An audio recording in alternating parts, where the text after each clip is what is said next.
네, 안녕하십니까? 예, 기신론 이제 거의 마지막에 도달한 것 같습니다.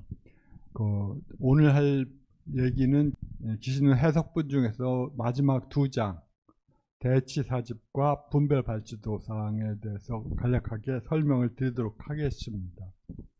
요것은 조금 앞에서 한 거에 비해서는 조금 그 내용이 쉽습니다.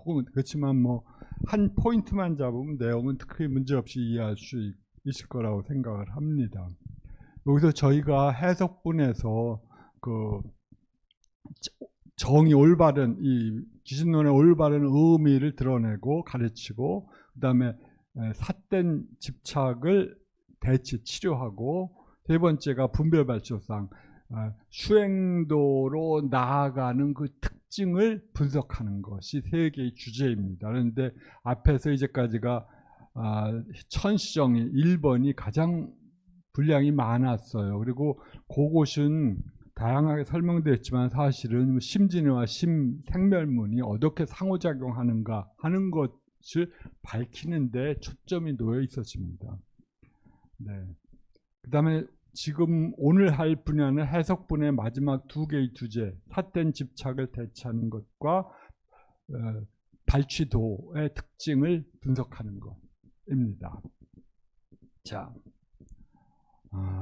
이 기신론은 이 두 번째 대치사집 파트에서 이 삿된 집착이라고 하는 것을 결국은 무아라고 하는 사실을 이해하지 못하고 어떤 실제 않은 자아가 있다고 하는 그러한 무아설의 입장에 있다고 하는 그러한 자아의 존재를 부정하는 무아설의 관점에서 정리하고 있습니다. 그리고 대승의 관점에서 보듯이 무아의 이론은 결국 인무아와 법무아라고 하는 두 개가 있으니까 이 기신론도 이 삿된 집착을 인악연과 법악연이라고 하는 두 종의 악연으로 요약해서 설명하고 있습니다.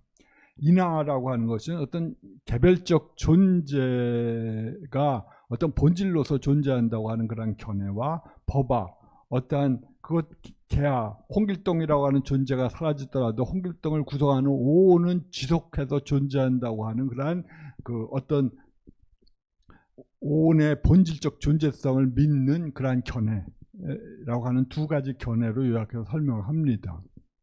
그리고 포인트는 여기서 5종의 인하견과 그 대치에 놓여 있습니다. 그런데 여러분들이 이것을 오늘 이 파트를 읽어보시면 알겠지만 매우 특이하게 구성되어 있습니다.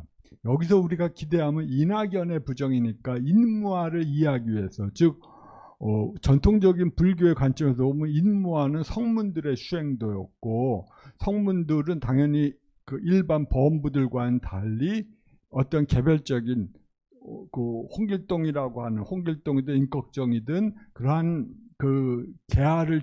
개화라고 하는 것은 본질이 없고 단지 그 개화를 구성하는 오온만이 이 모든 존재들의 공통된 것이다 하는 그런 관점에 서 있습니다. 그래서 개화는 존재하지만 오온은 존재한다라고 하는 그런 관점에 서서 있는데, 이 오종의 인하견과 그 대치라고 하는 기신론의 설명은 전혀 우리가 기대하는 그런 설명이 아닙니다. 저도 왜 이런 설명을 여기에 붙이는지, 그리고 이러한 설명을 이 기신론 소에서뿐만이 아니라 원효는 이 기신론을 인용해서 2장위에서도 그대로 반복하고 있는데, 참 제가 2장위를 번역할 때 느꼈던 거지만 약간 좀 특이한 설명이다라고 하는 생각을 가졌습니다. 근데 나중에 주석에서 밝히겠지만 원효는 그것들을 나름대로 설명을 하고 있습니다. 하여튼 우리가 계속 인도불교나 혹은 초기 인도불교에서 부처님이 소위 무아상경에서 설명한 방식이 모범이 된다고 한다면, 인무아의 가장 모범적인 설명은 어떤 개체가 있고, 그것이 사람이든 동물이든 천신이든 상관없이 모든 중생들은 오온으로 구성되어 있다고 하는 겁니다. 그리고 오온이 전부 무상하고 따라서 고통스럽고 따라서 무하다. 즉 어떤 본질도 없다고 하는 사실을 인식하는 것이 무아설의 가장 핵심적인 아이디어입니다. 그리고 그것 자체 그래서 단지 개체가 리얼하지 않고 실제하지 않고 단지 개체를 구성하는 오온만이 모든 존재들에게 지옥 중생이든 아니면 인간이든 아니면 천신들에게 모두 공통된 것이라고 한다면 그러한 것들로 구성된 개별 존재의 특수성이라고 하는 것은 사실은 업과 그 과거 생애에서 번뇌에 의해서 행해진 업의 특수성에 의하여 발현된 것에 지나지 않는다. 따라서 어떤 본질도 없다라고 하는 방식으로 이해하는 것이 인마의 가장 중요한 아이디어입니다. 그런데 여기서는 오히려 그러한 관점이 아니라 바로 기신론이 목표로 하는 앞에서 설명했었듯이 어떠한 열의 법신이 있고 혹은 열의 진여가 있고 그 진여를 우리가 다른 공성 중간의 공성이나 유식사상의 유식처럼 소위 그러한 방식으로 이해해도 되는가 하는 점을 함축하고 그걸 비판하는 관점에서 써져 있습니다. 그러니까 저 같은 사람이 볼 때는 이것은 인마에 대한 비판이 아니라 법무화에 대한 올바른 해석을 목표로 해서 제시된 거거든요. 왜냐하면 용수의 공성 아이디어나 그 다음에 유식사상 세친과 무착보살의 유식의 아이디어는 바로 올바른 법무화를 성립하기 위하여 설해진 교설이거든요. 그 인마를 당연히 전제하는 과정에서. 그런데 이 기신론은 매우 독특하게 여기서 인마를 열의 법신이나 바로 진여의 문제와 진여 법신의 문제와 관련돼서 논하고 있어요. 매우 독특한 설명입니다. 어떠한 인도 문명에서도 찾아볼 수 없는 설명이에요. 그래서 저는 이것이 그 당시 이 텍스트가 찬출됐을 당시에 저자의 문제의식과 관련돼 있었던 것 같아요. 저자는 열장 불성의 아이디어가 굉장히 최고의 아이디어라고 생각했다고 한다면 분명히 그것은 유식이나 공성이 갖고 있는 부정적인 측면을 제거하고 그러한 이해에서 법무화를 이해하면 안 된다고 하는 것을 드러내야 되는데 내용은 전부 그러한 방식으로 설명하고 있지만 실제로는 인무화라고 하는 주제하에서 묻고 있습니다. 그러니까 이 기신론이 그 점에서 매우 독특한 것이고 기신론 저자가 갖고 있는 매우 독특한 관점인 것 같습니다. 어떤 아이디어가 이렇게 나왔는지는 그건 동아시아 불교하는 사람들이 이전 시대 왜냐하면 기신론이 550년 전후에서 찬출되었다고 한다면 그 전 시대가 430년부터 시작해서 여러 가지 열애장 불성에 관한 중요한 문헌 경전들이 번역되기 시작했거든요. 그리고 거기에 대해서 우리가 열반종이라고 하는 방식으로 열반에 대한 이해가 중국에서 성숙돼 나갔는데 그리고 그것이 500년 이후에 유식사상이 들어오면서 종합돼 가는데 그 과정에서 이 기신론 저자의 독특한 문제의식이 나오는 것 같습니다. 이러한 것은 분명히 말씀드렸던 전혀 이 기신론의 저자라고 생각했던 역사적인 마명과는 전혀 사실 관련이 없는 아이디어입니다. 역사적인 마명은 대략 기원전 2세기경에 살았던 인물이고 그 당시 그는 열애장 불성이라는 아이디어를 몰랐어요. 텍스트도 찬출되지 않았고.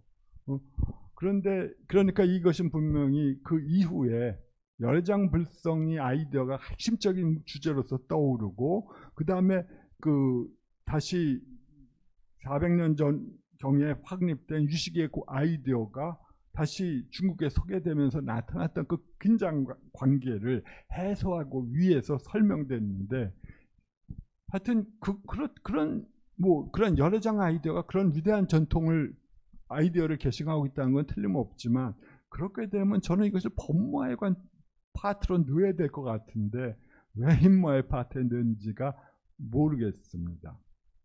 하여튼 그걸 따라 설명해 보면 이렇습니다. 그리고 5가지 주제가 대략 그 열애장 사상에서 우리가 다루었던 문제의식과 비슷합니다. 첫 번째는 경에서 열애의 법신은 궁극적으로 정막하여, 즉 공하여 마치 허공과 같다라고 하는, 허공의 상과 같다, 허공의 특징과 같다, 혹은 허공의 모습과 같다는 말을 듣고 이것이 그 열애의 법신을 어떤 실체시하고 그 사물로 하는 것들을 파괴하려, 논파하려고 하는 사실을 모르고 허공이 바로 열애성이라고 주장한다고 하는 사람들을 겨냥한 겁니다. 열애성은 여기서 열애성인데, 이게 열애를 열애 타타가타 니스, 성을 니스로 불러도 되고 열애의 자성으로 불러도 될 것 같은데, 열애성 타타가타 니스로 생각하는 것 같습니다. 하여튼 한문에서는 그걸 참 이해하기가 어렵습니다. 그러니까 열애의 자성이라고 할지 아니면 열애임이라고 할지를 모르겠는데, 당연히 열애에게 무슨 자성이 있겠습니까? 그러니까 열애임일 거예요. 열애임. 그런데 그래서 허공이 바로 열애라고 하는 것을, 그러니까 허공의 모습이 바로 열애라고 하는 것, 즉 허공과 같은 무위법을 나타내기 위해서 아비달메가 사용했던 그런 아이디어는 열애를 기술하는 데는 부적절하다 하는데, 바로 그러나 이란 말을 그냥 문자 그대로 이해해서 허공이 바로 열애성이라고, 열애 자체라고 주장하는 사람들이 있는데, 그걸 논파에서 하는 겁니다. 그리고 이 논파의 내용은 기신론 자체에서 바로 이 밑에서도 공유하지만 열애의 법신은 무수한 공덕을 갖고 있지 그냥 공성이 아니다 가 주장하는 겁니다. 대승전통에서 이 세계에서부터 시작해서 색수상행식, 그 다음에 12처 18개, 그 다음에 모든 법들을 나열하고, 그 다음에 열반에 이르기까지 일제법은 공하다 라고 하는 것이 대승의 가장 중요한 모토입니다. 이것은 반야경이라고 하는 위대한 전통이 확립된 이래로 모든 대승전통, 인도에서 시작한 대승전통은 이걸 받아들였어요. 그래서 그것을 자공이라고 합니다. 특히 그것을 대변하는 사람은 용수라고 하는 위대한 학생이고 위대한 사상가입니다. 그러니까 용수가 소위 모든 대승 종파의 조종이라고 불려지는 이유는 바로 이 사실을 체계적으로 설명했기 때문에 그래요. 반야경에 설명되었던 이 사실을 처음으로 용수는 150년경에 체계적으로 설명했습니다.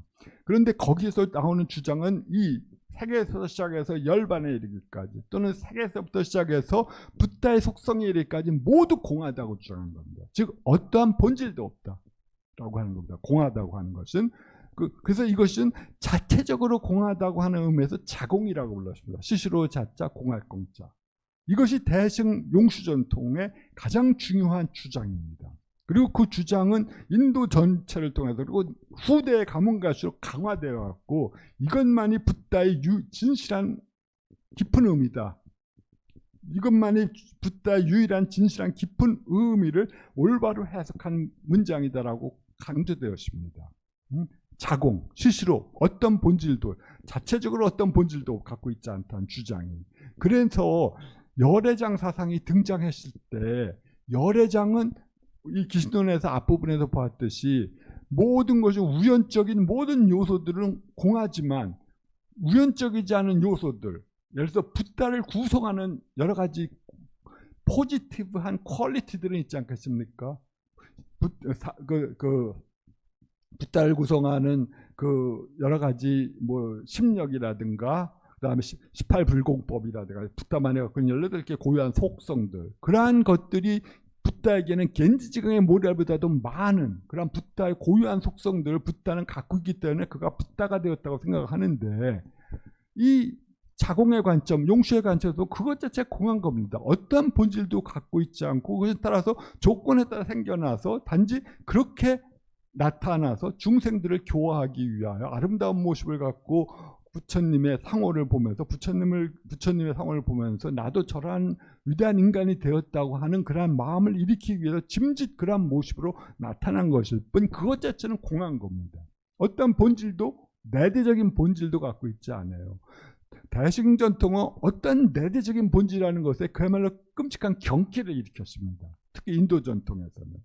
그런데 열애장 아이디어가 등장하면서 만약에 모든 부타의 속성, 아름다운 속성을 공하다고 한다면 결국 우리가 정신적으로 추구하는 모든 작업이 결국 그런 공하다고 하는 상태에 도달하기 위한 그런 작업이냐라고 하는 데서 굉장히 거부감을 느꼈던 것 같습니다. 이 열애장 사상가들도 분명히 명상체험에 의거하고 있는 건 틀림없을 텐데 그들은 그러한 명상체험 속에서 모든 것이 공하지만 그러니까 모든 유의법들은 공하지만 공하지 않고 남아있는 열의 고유한 속성들은 겐지지강의 모래알보다도 많은 포지티브한 성질로서 붓다 본질을 구성하고 있다고 생각했습니다.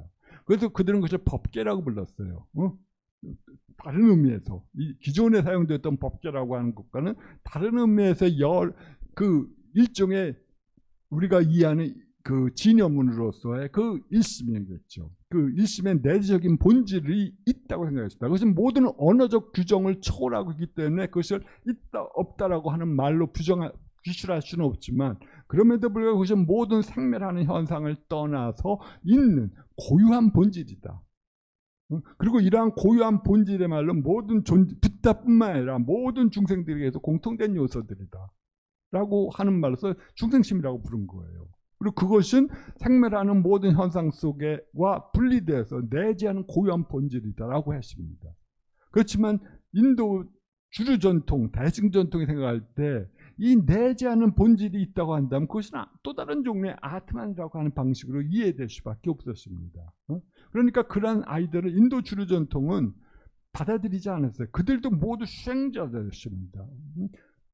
용수 전통에서도 위대한 수행자들이 나오고 그 다음에 그 유식 전통에서도 위대한 수행자들이 나오고 열애장 계통 속에서도 위대한 수행자들이 나왔을 겁니다. 왜냐하면 나중에 딴트릭 불교에서는 이 유식 열애장을 결합한 그리고 공성을 이념적인 그 토대로 하면서 유식과 열애장에 입각한 그러한 경험들을 하는 사람들이 무수히 나타나거든요. 그래서 그들 마하시타라고 불렀어요. 대성취자라고 불렀는데 그러한 사람들이 뭐 많이 나타난 걸 보면 분명히 이 유식열애장, 이 공성, 용수전통, 유식전통, 열애장전통 속이 다 나름대로의 수행전통, 수행 명상 경험에 의존하고 있다는 건 틀림이 없습니다. 그리고 그것들이 각각 다르죠. 문제가. 그러니까 이 후대 동아시아 사람들, 특히 원효와 같은 사람들은 궁극적인 성자들이 깨달은 게 다르다는 게 말이 되느냐 라는 말로 그것들을 화해시키려고 노력을 하는 겁니다. 인도 전통에서는 비판해버리거든요. 이건 잘못된 궁극적인 자기의 경험과 경험의 대상에 대한 잘못된 이해다라고 생각해서 부정해버리면서 자기의 논지를 세우는데 이 원효는 또 다른 방식으로서 그것들을 화장이라고 해서 그것들이 나름대로 어떠한 실제적 실질적 명상의 어떤 측면들을 반응하고 있고 따라서 틀리지는 않다는 방식으로 해소시키려고 합니다. 어떤 방식이 나은 건지는 모르겠어요. 자, 하여튼 어쨌든 간에 이 다섯 가지 이 인하경과 관련돼서 첫 번째가 어떤 열의 법신이 공성이라고 하는 그 경전의 말을 듣고 허공이 바로 열애성이다. 열애성은 바로 허공과 같구나. 따라 공하구나. 따라서 그냥 그러면 그 나중에 19세기에 불교가 유럽에 소개되었을 때 거기 사람들이 이해하지 못했던 것이 아니 저 사람들은 수행의 목적이 무화되는 거야. 독일 말은 니시체가 되는 거죠. 공이 되는 거야. nothing이 되는 것을 목표로 해. 저런 바보 같은 종교가 있냐. 허공이 되고 무화가 되고 무가 되는 것을 목표로 삼는 그야말로 허무주의자들의 종교라고 했습니다. 19세기 초에. 나중에 불교가 이해되면서 또 다른 게 나오면서 그 20세기가 들어오면서 점차적으로 그러한 불교에 대한 잘못된 이해는 제거됐지만 이 당시 분명히 이 당시에 이 기신론이 성취될 때 그러한 방식의 이해, 열애성이 허공이란 말을 소위 허무주의자의 선언으로 간주할 자기의 명상 경험이 도달한 최고의 경험들을 응? 그리고 경험 속에서 자기가 맞이한 마음의 본질이나 혹은 마음이 대상을 보는 그 관계들을 전부 본질이 없다는 방식으로 부정해버리는 이 태도가 허무주의자라고 인식하는 거죠. 그것들은 붓다의 궁극적인 리얼리티 경험을 반응하지 못한다고 이들은 생각했습니다. 열애장 사상가들은. 그래서 그러한 주장을 파괴하기 위해서 첫 번째 항목으로서 열애 법신이 허공과 같다는 주장을 파괴하고 하는 것이 첫 번째 그 범주였고, 두 번째는 이 대품반야경에서 이건 반야경이니까 대품은 18,000성이 대품입니다. 그런데 제법의 세간의 모든 제법, 그러니까 모든 유의법들은 자성적으로 공하며 나아가 열반과 진여에 이르기까지 그것들도 필히 공한 것으로 무시일의 실시로 공하며 자공입니다. 자체 무시일에 누가 시켜갖고 그런 게 아니라 이 모든 법은 자체적으로 공한 거예요. 어떤 본질도 갖고 있지 않습니다.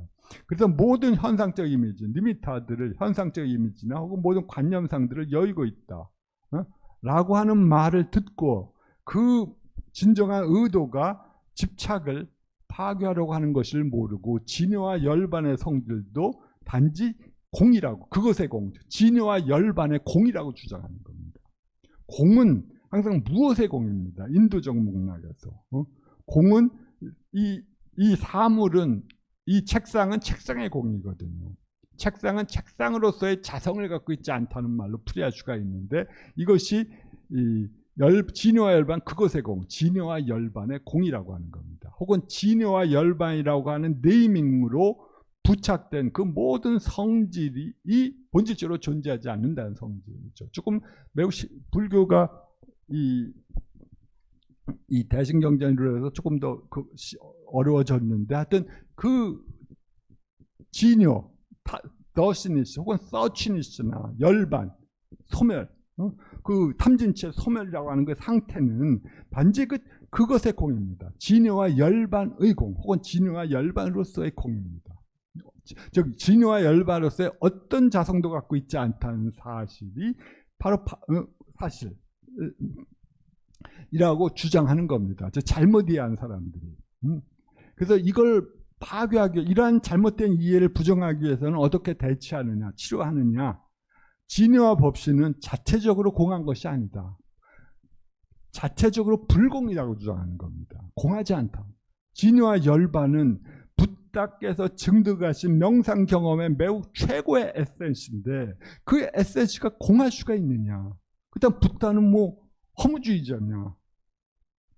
붓다는 결국 모든 것 스스로 무화되기 위하여, nothing이 되기 위하여 명상을 했느냐. 그건 넌센스다.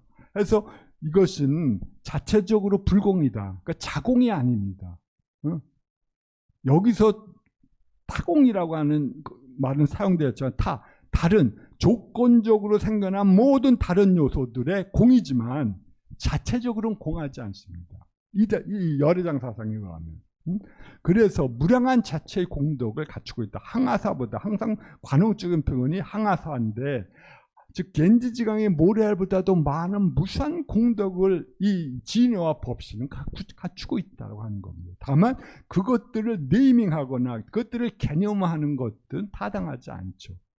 그것들은 언어와 개념의 피 안에 놓여 있으니까. 그렇지만 그 자체가 무수한 공덕을 갖고 있다는 사실은 부정할 수 없다.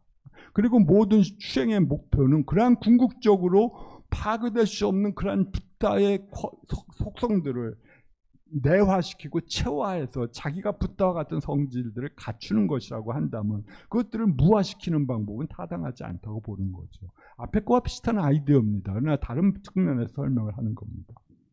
자, 근데 세 번째 주장은 역시 또 경에서 어떤 경인지는 말하지 않습니다만, 열애장은 증감이 없이 자체적으로 일체 공덕을 갖추고 있다라는 또 뭐 이본과 비슷한데, 그런 말을 듣고 그 말의 진의를, 올바른 의미를 이해하지 못하기 때문에 사람들이 이렇게 해석하는 겁니다.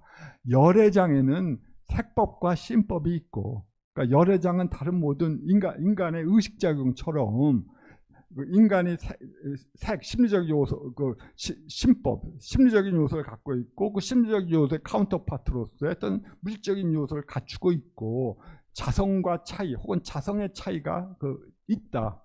열애장에는 그렇게 주장을 한다는 겁니다.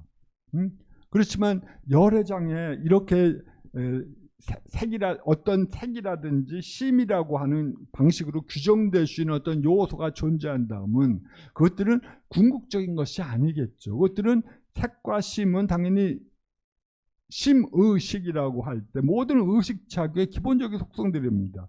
모든 심리작용은 반드시 대상을 향하고 있기 때문에 18개의 예를 들어보시면 육식은 육경의 작용에 의해서 반드시 카운터파트인 대상적인 요소를 취합니다. 그 대상적인 요소가 외부에 실제하든 혹은 유식처럼 그것이 내부에 있는 단순한 이미지든 간에 어쨌든 간에 그것들이 실제한다고 보는데 만약 열애장이 그러한 방식으로 이해한다면 이것들은 이 열애장을 의식작용의 범죄에 속한다고 이해해버리는 거예요. 그건 당연히 잘못된 거겠죠. 따라서 여기서 이 기신론자의 설명이나 원의 설명은 여기서 증감이 있다고 하는 것은 바로 두 개의 설명이 있지 않습니까? 제 이해에 따르자면 그렇습니다. 증감이 없이 일체 공덕을 갖춘 건 좀 다른 말이 아니겠습니까? 열애장은 자체적으로 증감이 없다니까 부증불감경에서의 설명이겠죠. 열애장이라고 하는 궁극적인 요소들은 유의법처럼 내가 수행을 통해서 증대돼야 시킬 어떤 것이 있고 수행을 통해서 제거돼야 할 어떤 번뇌의 속성들을 갖고 있지 않은 그 자체 완결적인 요소들입니다. 완결적인 법계예요. 그러니까 그러한 증감이 없다고 하는 것은 즉 진여의 관점에서 설했기 때문에 그러한 것이고 그 다음에 자체적으로 일체 공덕을 갖추고 있다는 것은 즉 그럼에도 불구하고 일체 공덕을 갖추고 있다는 것이 말이 안 되지 않습니까? 이것들은 그 증감이 없다는 측면에서 설명한 것과 일체적으로 갖추고 있다는 건 조금 더 모순된 방식의 설명처럼 보이는데 그 방식은 바로 생멸의 염호의 의미에 의거해서 차이를 밝힌 것이다 라고 해석을 하고 있습니다. 그러니까 모든 것은 불생불멸, 부증불감, 불상부단, 그 다음에 분리불거라고 하는 용수의 팔불의 가르침처럼 모든 궁극적인 것들, 열반이라든가 불성 같은 것이 붓다의 속성 같은 건 그렇지만 이 해석은 바로 진의 의미에서 보았을 때는 그 법성이라든가 붓다의 속성에는 증감이 없고 다만 생멸상의 관점에서 우리가 접근해서 이해했을 때는 무수한 공덕들이 있다는 거죠. 혹은 그렇게 인식하는 자에게 무수한 공덕들이 열애가 갖추고 있다는 것으로서 인식되는 거죠. 그렇지만 이것도 생멸상의 관점이라고 보는 겁니다. 자, 그다음 네 번째 인마의 증득을 위한 방식은 부증불감경에서 다음과 같이 말하고 있습니다. 일체세간의 생멸하는 영법은 모두 열애장에 의거해서 존재하고 일체법은 진유와 분리된 것이 아니다. 이것은 부증불감경뿐만이 아니라 이건 원효가 부증불감경을 꼭 집어 설명하고 있기 때문에 그 부증불감경이라고 하는 말을 집어넣는데요. 그러니까 이것은 특별히 부증불감경에만 공유된 게 아니라 다른 일반적인 열애장적인 아이디어, 보성론에서도 나타나는 표현이고 비슷하게 그렇기 때문에 꼭 그렇지는 않습니다. 부증불감경에만 한정된 건 아닌데 염호법, 즉 유의법은 열애장에 의거해서 존재. 이건 기신론의 관점이기도 하죠. 생멸심이 진여심에 의거하고 있으니까요. 그 다음에 일체법은 따라 진여와 분리된 것이 아니다. 진여와 무시일에 분리된 적이 없다고 보는 겁니다. 이러한 말을 듣고 이걸 이해하지 못하기 때문에 열애장은 자체적으로 일체세간의 생사 등의 법을 갖추고 있다고 이해하는 겁니다. 그러니까 열애장이 자체적으로 생멸하고 있다고 하는 방식으로 이해해버리는 거예요. 열애장은 그런 것이 아닌데 단지 짐짓 우리가 소위 자성청정신 객진번뇌론처럼 자성적으로 이것은 자체적으로 자성적으로 청정한 마음이지만 우연적인 요소들에 염호되어 있을 뿐이라고 하는 사실을 이해하지 못하고 열애장 자체가 생멸한다고 이해해버리는 잘못된 이해를 비판하는 겁니다. 이 비판을 극복하기 위해서는 바로 똑같은 설명입니다. 즉 자성적으로 청정한 공덕을 갖추고 있고 진여와 분리된 적도 없었고 이제까지 또 진여와 다른 것도 아니다. 단지 많은 염호된 요소는 단지 허망한 것으로서 객진적인 우연적인 요소들로서 그것은 결코 열애장의 측면에서 볼 땐 자성적으로 비존재하는 겁니다. 존재한 적이 없어지고 우연적인 손님과 같은 것으로 왔다 갔다 하는 그러한 것이지 맑은 하늘에 구름이 끼었다고 해서 그 구름이 맑은 하늘을 구성하는 속성이 아닌 것처럼 마찬가지로 우리 생멸하는 여러 가지 현상들, 그러니까 잠시 청정해졌다가 염호되는 그러한 속성들은 열애장을 구성하는 본질적인 성질이 아니라고 보는 겁니다. 그래서 결코 그것은 열애장의 본래적인 성질과 연결되어 있지 상응하지 않는다고 주장하는 겁니다. 마지막 5번째에서는 이것도 열애장의 의지의 생사가 있고 열애장의 의지에서 열반을 얻는다. 이것은 사실 인화경보다는 원효의 설명이지만 이것은 능가경에서의 설명이기도 하죠. 그러니까 열애장의 의지에서 생사가 있고 원효가 자주 이해하는 식만경의 설명이기도 합니다. 열애장의 의지에 생사가 있고 열애장의 의지에서 열반이 있다고 하는 그 유명한 말을 이해하지 못하기 때문에 중생의 시초가 있다고 말하고 그리고 시초가 인정된다면 반드시 종말이 끝이 있어야 되지 않겠습니까? 그러니까 열반이 증득한 열반에도 끝이 있어갖고 그 끝이 닿으면 마침내 그 열에도 붓다도 다시 중생으로 태어난다라고 하는 그러한 그러한 함축성으로 이해하는 겁니다. 그건 말이 안 되는 거겠죠. 그것은 이 열애장이든 붓다이든 간에 일종의 윤회 세계라고 하는 것이 불교에서는 무시무종이라고 생각을 하거든요. 시작도 없고 끝도 없다. 그것이 이들의 관점은 만약 우리가 그것을 시초도 있고 끝이 있다고 인정하는 순간에 그것들은 끝이 시작이 시험 받이 끝이 있는 거니까 그건 그렇다면 저절로 나중에 모든 윤회 과정 속에 살아있는 모든 생은 끝 무렵에 가면 저절로 열반을 얻고 이 열반을 얻은 후에 끝이 있으면 다시 또 시작이 있어야 되니까 그 끝이 있으면 다시 그들은 윤회 과정의 끝이 열반의 복덕을 누린 후에 다시 중생으로 태어나서 또 순회한다고 하면 그러한 열반이 무슨 놈의 열반이겠습니까? 또 다른 의미에서 윤회겠죠. 그러니까 그러한 것들 불교에서 무시무종의 윤회라고 하는 것들을 그러한 종류의 노력 없이 해탈할 수 있다고 하는 그런 아이디어들을 부정하기 위해서거든요.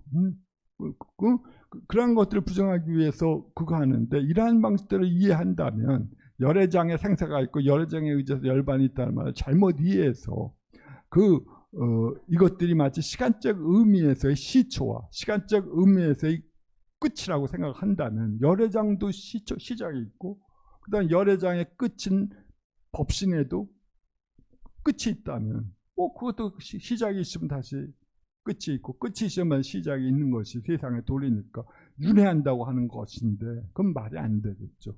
그러니까 이걸 부정하기 위하여 열애장에는 그 과제, 전제의 끝이 없겠죠. 무명의 모습에도 시초가 없는 것처럼 또 열애장에는 미래의 끝이 없고 미래제가 닿을 때까지도 이 열애장에는 끝이 없고 죽다 해서 것은 열반의 모습에도 역시 끝이 없다라고 생각하는 겁니다. 그러니까 여기서 일종의 초월성이 또 언급될 수밖에 없을 거예요. 분명히 불교는 내재성과 초월성이라는 것을 동시적으로 보고자 하지만 그래서 만약 내재성으로만 본다고 한다면 우리는 초월적인 측면을 잃어버리는데 분명히 우리는 윤회의 세계와 그다음 열반의 세계를 분명히 두 개의 다른 세계로 이해해야 되거든요. 그렇지만 또 우리가 이것을 두 개의 다른 세계로 이해할 때 우리는 이 두 개를 역설적으로 두 개의 다른 존재자로서 즉 하나의 사물적 존재자로서 이해하는 것이기 때문에 그러한 이해는 반드시 잘못될 수밖에 없죠. 그러니까 우리는 그러한 방식의 이해를 동시에 부정하면서 그것들은 동시에 이 윤회적 세계에 내재하는 본질이 열반이고, 그렇게 이해할 수밖에 없거든요. 그러니까 모든, 다만 그래서 그 윤회의 끝이 열반이고 열반의 끝, 윤회의 끝이 열반이라고 했을 때 불교가 생각하는 것은 그것은 존재론적으로 구별되지 않는다는 겁니다. 사물적인 측면에서 그것은 하나의 존재자예요. 모든 생멸하는 사람들의 중생들의 모습 속에서 그 생멸하는 모습의 본질을 이해하면 그는 바로 초월적인 인식을 얻어 그 열반의 경험을 얻게 된다고 하는 것처럼 바로 그런데 그것들을 두 개의 생사와의 세계가 A이고 열반의 세계가 B래서 우리의 목적은 생사의 세계를 그야말로 초월해서 이 윤회 그 열반의 세계를 얻는다고 하는 말은 초월적인 의미에서 이해하면 되죠. 그 생사의 세계에 대한 집착을 없애기 위하여. 그렇지만 이렇게 이해했을 때는 동시에 우리는 열반의 세계를 하나의 존재자로서 사물적인 의미에서의 존재자로서 간주해버리게 되거든요. 그렇게 되면 우리는 열반을 또다시 존재론적 차원 속에서 추락시키는 거기 되기 때문에 그러한 이해를 부정하기 위해서 이 대승경전들은 존재론적으로는 하나지만 그러나 우리가 그 열반의 경험을 얻게 때 이것들을 분리시켜야 된다고 생각을 하거든요. 그러니까 우리들의 수행을 통해서 우리들의 인식이 고양되고 우리들이 상승될 때 이것들은 다른 걸로서 나타나지만 그러나 그 다른 것은 존재론적으로 이 두 개의 사물이라고 하는 의미에서는 아니에요. 생매라고 하는 현상의 본질이 바로 열반이다라고 불교는 그걸 이해하라고 요구하는 거니까. 존재론적으로 타자화시킬 경우 우리들은 결코 이 열반 자체도 사물화 시켜버리고 결코 그래서 우리가 원하는 초월적 경험을 얻을 수가 없거든요. 그런 방식에서 우리는 그 다섯 번째 설명들을 이해할 수 있는데 이것들은 그 열의 법신이든 진여이든 간에 그것들을 다섯 가지 측면에서 설명해 놓은 겁니다. 그리고 이것들이 제가 코믹하다고 말했던 바로 인화를 증득하는 방식이라고 기신론에 설명하는 방식인데 인도의 어떤 문헌에서 이런 방식으로 설명하지는 않거든요. 이것들은 법화에 대한 열애장의 설명 방식이에요. 법화를 올바로 이해하는 열애장의 설명 방식이 이것인데 이 기신론의 저자는 이걸 인화와 관련시켜서 항목으로 명백하게 설정하고 있거든요. 근데 원어는 여기서 탁월한 주석을 붙이고 있어요. 짤막하지만 이 다섯 가지 집착은 법신과 열애장이 총상의 주제자라고 생각하여 집착을 일으킨다는 점에서 그렇게 설명한 거다라고 하는 겁니다. 그러니까 열애장과 법신이라는 것을 하나의 퍼스널라이즈, 어떤 인격화된 어떤 존재라고 간주해서 잘못 이해해서 이것들이 총상, 모든 공통된 요소들을 컨트롤하고 있는 내적인 에센스다, 내적인 어떤 행위자다 라고 이해하기 때문에 그걸 부정하기 위해서 이렇게 다섯 가지 항목으로 설정해 놓은 거다 라고 설명해 놓은 겁니다. 주제자니까 인집이죠. 네. 원어의 설명은 탁월하지만 그러나 기신론의 설명은 그럼에도 불구하고 매우 이상한 건 틀림없습니다. 네. 두 번째 이제 법화견과 그 대치인데 앞에서 중요한 걸 다 다뤘기 때문에 여기서는 이 기신론의 저자들 할 말이 없어요. 그래서 이 법화견이라는 것은 통적으로 이승의 수행자들 그리고 둔군이라고 보통 대승에서는 스테레오타입으로 말하는데 즉 이해력이 낮은 이승의 수행자들을 위해서 인화를 설했지만 그것은 궁극적인 것이 아니다. 즉 인화의 교법은 궁극적인 것이 아니다. 왜냐하면 그러면서 그들은 온에 생멸하는 모습들이 존재한다고 보면서 생사를 두려워하고 열반을 존재로서 잘못 간주하기 때문이다라고 하는 겁니다. 그래서 그들은 항상 대승경전, 반야경에도 시작해서 나오지만 성문과 연각이라고 그 이승을 특화시키면서 항상 정형적으로 말하는 표현들이 있습니다. 그들은 생사의 고통을 두려워한다. 그리고 그들은 중생에 대한 연민심이 없다. 라고 하는 것이 이 이승을 공격하는 혹은 이승을 비난하는 두 가지 가장 중요한 근거예요. 그들은 생사에 대해서 그것들을 마치 두려워하고 있기 때문에 그것들을 피하고 열방으로 도피하려고 하는 그러한 비겁자들이고, 그리고 그러한 태도의 밑바닥에는 일체 중생에 대한 연민심이 없다. 일체 중생과 자기가 동일한 본질을 갖고 있다는 사실을 이해한다면 그들은 도망갈 어떤 것도 없다는 사실을 이해하거든요. 여러분들이 젊었을 때 아마 읽었을 때 까미의 페스트에서 의사가 도망가려고 하잖아요.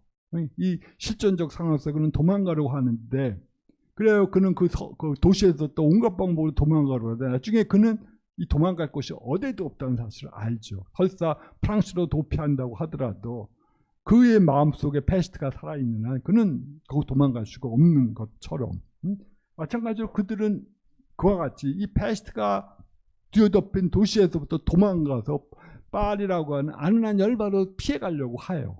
그렇지만 그들은 그곳도 역시 또 다른 질병에 의하여 매 찰나찰나 침해되고 있는 그러한 장소라는 사실을 이해하고 도피할 것은 없고, 바로 이 현실, 지금 여기서 우리가 직면해서 그것들의 본질을 통찰하고 이해함으로써 중생들을 치유하고 중생들을 치유함으로써 자신을 치유하는 길을 찾을 수밖에 없는 거거든요.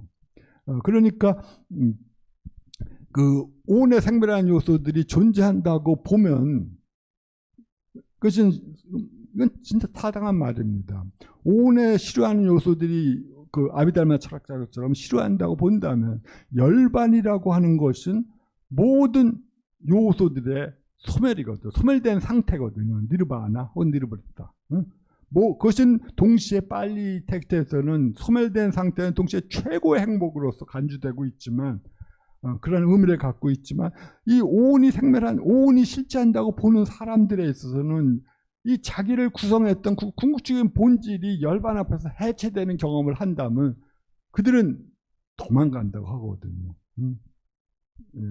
성문지의 설명에서 보면 그들은 그러한 경험 앞에서 자기의 오온이 해체되는 경험을 해서 아니야, 그렇지 않아, 이것은 실제하는 거야 하면서 이 자기의 열반 경험에 대해서 문을 닫아버리거든요. 그래서 그들은 궁극적인 열반에 들어가지 못한다고 성문지에는 설명하는데,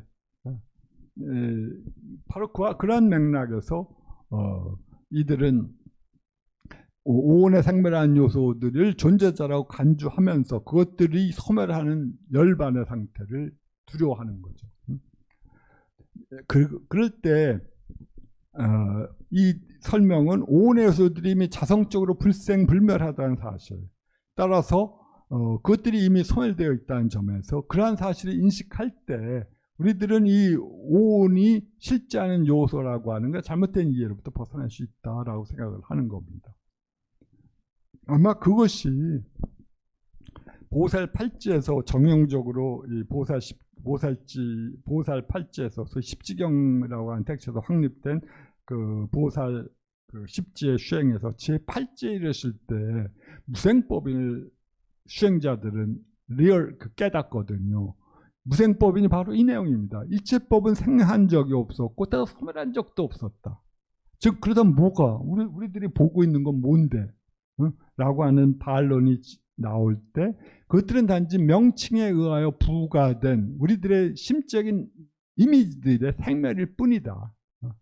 모든 법은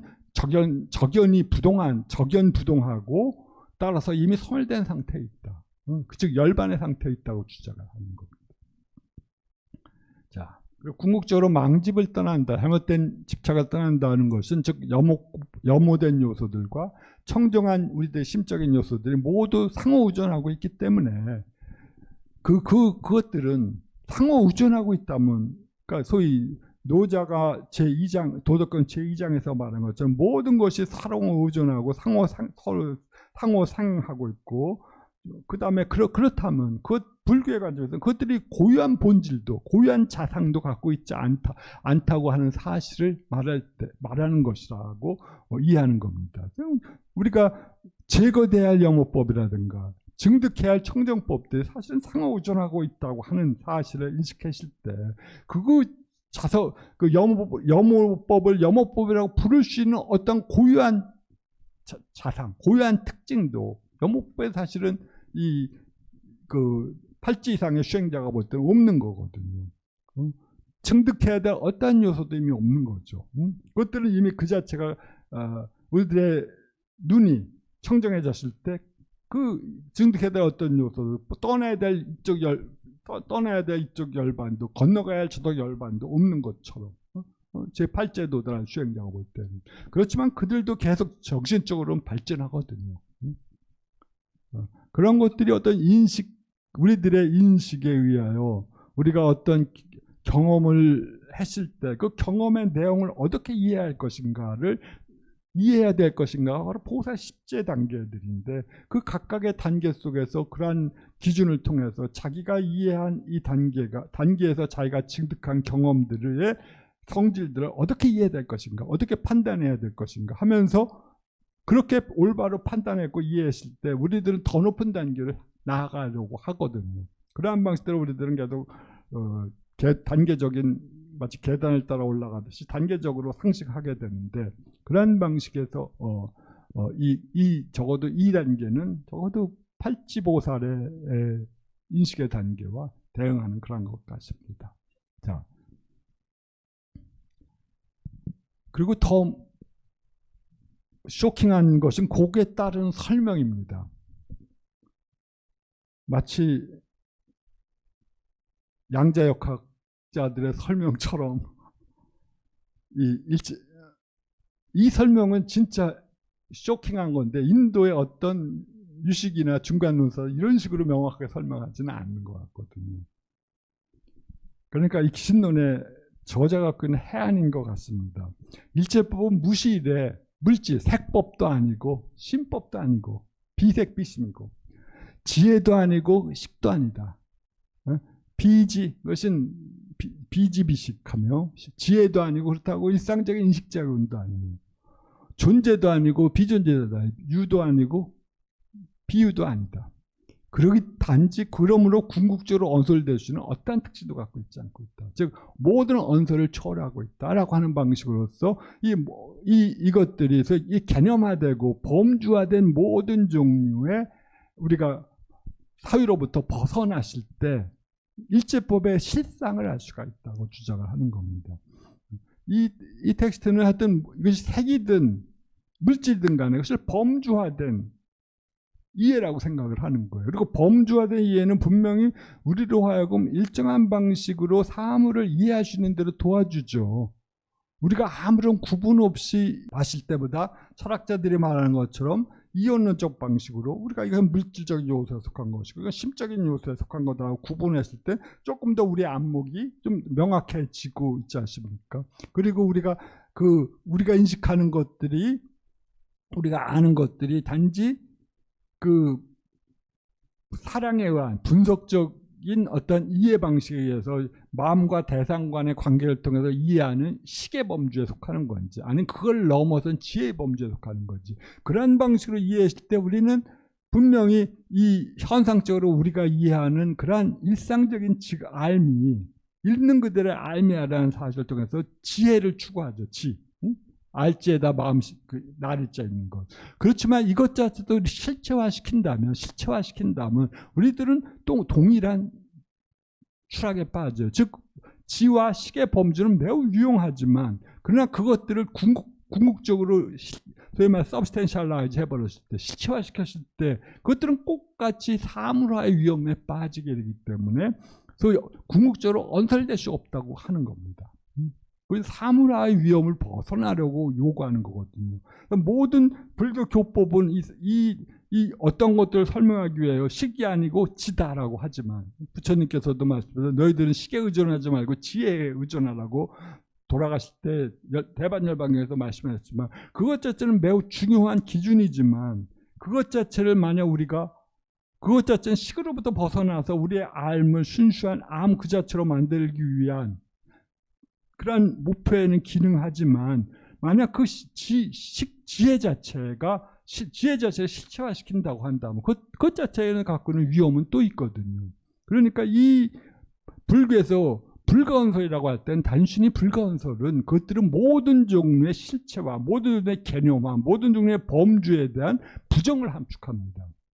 그건 수행자들에게는 중요한 쇼킹한 내용이었을 거예요. 내가 이해하는 모든 것들을 의심하게 하니까요. 또 불가언설이라고 하는 것은 단순한 그냥 레토릭이 아니라 이들에게서는 굉장히 중요한 자기의 인식을 점검하는 수단이었을 겁니다. 혹은 기준이었을 겁니다. 그리고 그럼에도 불구하고 열애께서 이러한 범주, 심이라든가 색이라든가 혹은 지혜라든가 식이라든가 유라든가 비유라는 범주를 가지고 설명하신 것은 왜 그러냐? 즉 그것들은 그러한 방식으로 사람들을 상실시켜 줄 수 있기 때문에 그렇다는 겁니다. 아주 그러한 범주가 없는 것보단 그러한 범주를 설정함으로써 우리들의 인식은 어느 정도까지 상승하거든요. 그 다음 단계에서 우리들은 그것이 단지 범주에 불과한 사람들의 이해를 확립시켜주기 위한 범주에 불과하지 이 범주를 리얼리티 그 자체가 동일시하지 않는 말하라 라고 하는 그 이해를 통해서 우리들은 마침내 궁극적인 것에 불가언설적인 측면에 나아가는 겁니다. 자, 그리고 이러한 범주에 의한 설명은 리얼리티 그 자체가 아니라 중생들을 적절하게 제도하기 위한 붓다의 대자비 때문이다라고 설명하는 거죠. 이것들은 기신론뿐만 아니라 해심일경에서도 나타나듯이 전부 일반적인 그 대승의 관점들일 겁니다. 네. 자, 여기까지가 기신론의 두 번째 소위 대치사집의 주제입니다. 그러니까 인무화를 제거하고 법무화를 제거하는 방법입니다. 자, 세 번째가 그러니까 해석분의 세 번째 주제가 분별 발취 도상이라고 하는 겁니다. 여기서 도가 핵심인데요. 이 도는 저같이 인도 불교를 한 사람은 이 도라는 말을 들으면 저는 슈행도를 생각합니다. 그것들이 그 아란의 그 성문들의 슈행도든 대승의 슈행도든 간에 이건 슈행도거든요. 이것은 전문화된 슈행도입니다. 마르가입니다. 산스크리트어로. 우리말로 길입니다. 즉 수행자가 걸어가야 할 길이 이 도입니다. 그런데 이 도가 동아시아에 들어와서는 그 유명한 도덕경 때문에 도가도 비가도 때문에 마치 궁극적인 상태와 비슷하게 이해되고 있어요. 그렇지만 저는 이 사람이 불교 논사이나 그런 방식으로 호능했다고 생각하지는 않습니다. 그런데 그 말을 왜 드리냐면 많은 동아시아 불교 학자들 사이에서 이걸 그런 방식대로 이해하는 사람들이 많기 때문에 그런 거예요. 원효의 유명한 그 열반경 종요에서도 그 앞부분이 바로 이 도, 열반지 위도라고 하는 유명한 기자인데 부대식은 열반지 위도라고 했을 때 결국 열반지 위도인데 저는 그 도가 슈행도라고 항상 생각하기 때문에 이 도를 열반지하는 걸로써 열반으로 인도하는 거라고 생각을 하거든요. 근데 이 만약 근데 번역을 보시면 열반을 도라고 한다고 하면 그러면 우리들의 모든 교학 체계가 붕괴됩니다. 열반은 뭐예요? 사성제 중에서 멸지 아닙니까? 도는 도제예요.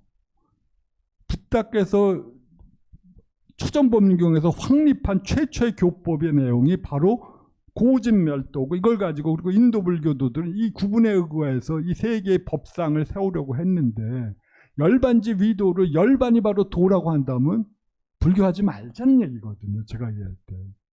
열반, 멸제가 바로 도제라고 한다면 이것은 그렇게 이야기해서는 수없이 많은 해석의 과정을 걸쳐야지 이해할 수 있습니다.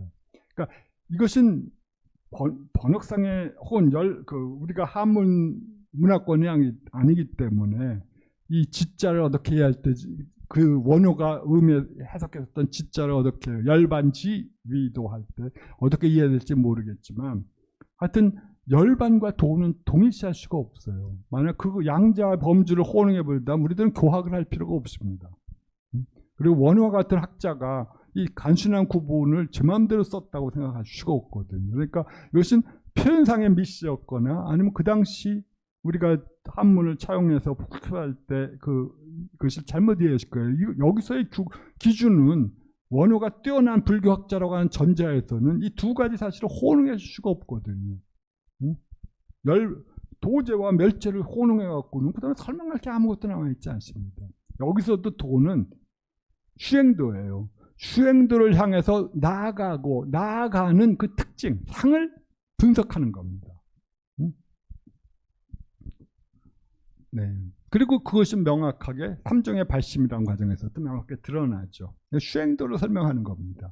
매우 독특한 방식으로. 독특하다는 것은 기신론의 독특한 방식으로 설명하는 겁니다. 그래서 이 분별발치도상은 바로 수행도를 향해 나아가는 특징, 여러 가지 법상의 분석입니다. 그리고 이것을 원효는 그 기신론 자체가 그 원효 자체가 일체 제불이 등득하신 수행도 도를 일체 보살이 발심 수행하여 그것을 행하기 때문이다라고 해석함으로써 그것을 보여줍니다. 즉 부탁께서 자기의 경험을 처음에는 불건설이라고 말했지 않습니까? 범천이 요청을 할 때 내가 경험한 건 너무 심오해서 말로 표현할 수 없고 따라서 너희들의 인지적 이해에 접근할 수가 없어. 인지적 이해를 갖고 접근할 수 없어. 그러니까 설명할 필요가 없어. 해봤자 피로만 하고 너희들이 이해하지도 못하니까 하면서 거부하지 않았습니까? 바로 깨달음의 경험 직후에 범천 권청이라고 하는 유명한 그 파트에서. 그러나 범천이 권하니까 마침내 일체 유명한 전도 선언을 하면서 모든 천신을 포함한 모든 중생들의 이익과 행복과 안락을 위해서 내가 이 법을 설하겠다 하는 건데 그 말을 들어본다면 바로 그것 자체는 궁극적인 깨달음의 상태는 불건설이지만 그것들을 교학의 교법의 형태로서 교법의 형태로서 설명을 할 때 그 설명 방식은 사람들에게 이로울 것이다. 그리고 그것 자체가 바로 붓다의 대자비의 혹은 대비심의 발현이라고 하거든요. 교법이야말로 붓다의 대비심을 확립하는 가장 최고의 형태니까. 그러니까 우리가 나중에 후대 그 시공한 전통 속에서 교법을 확립하고자 하는 것은 그러한 방식대로 수행을 했을 때 붓다께서 경험하신 내용을 추체험할 수 있는 가장 그럴듯한 방식이기 때문에 그런 거거든요. 그러한 방식은 당연히 아비달마에서 다르고 중관과 유식과 여러 장에서 다르겠지만 그 도라고 하는 것, 수행도를 확립하고 그 방식을 걸어감으로써 나는 붓다를 목표로 하는 우리들은 붓다의 경험을 추체험하고 따라서 언젠가는 붓다가 될 수 있다는 것이죠. 수행도의 목표는 바로 그것 이상도 그것 이하도 아닙니다. 자, 그리고 여기서는 이걸 세종의 발심으로 발치도상, 붓다가 설하신 수행도를 향해 나아갈 때 그 단계가 어떠냐를 세 단계로 나누어 설명합니다.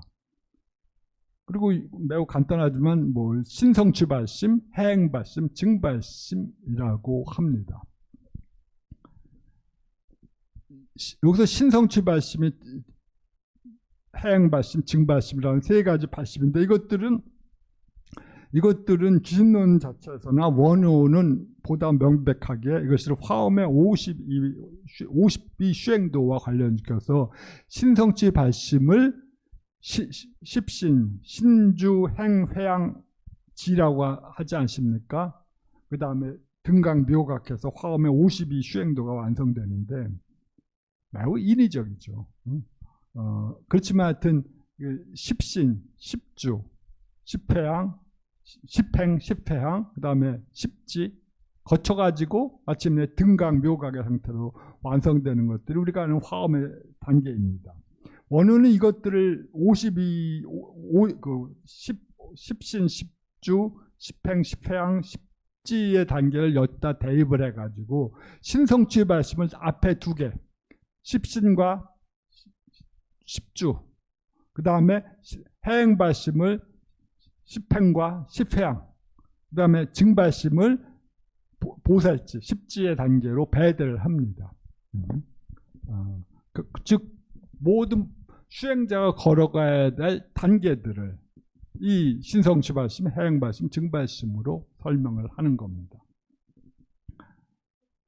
구마라지바가 십주경을 번역했는데 그것이 바로 십지경이거든요. 원효, 그러니까 그 당시 구마라지바는 십지와 십주를 동시에 했다고 하는 걸 알 수가 있을 거예요. 인도 전통 속에서. 그러니까 사실은 이 십신과 십행이라든가 회양 같은 건 또 다른 거지만 십주와 십지는 사실은 비슷한 것이었을 거다.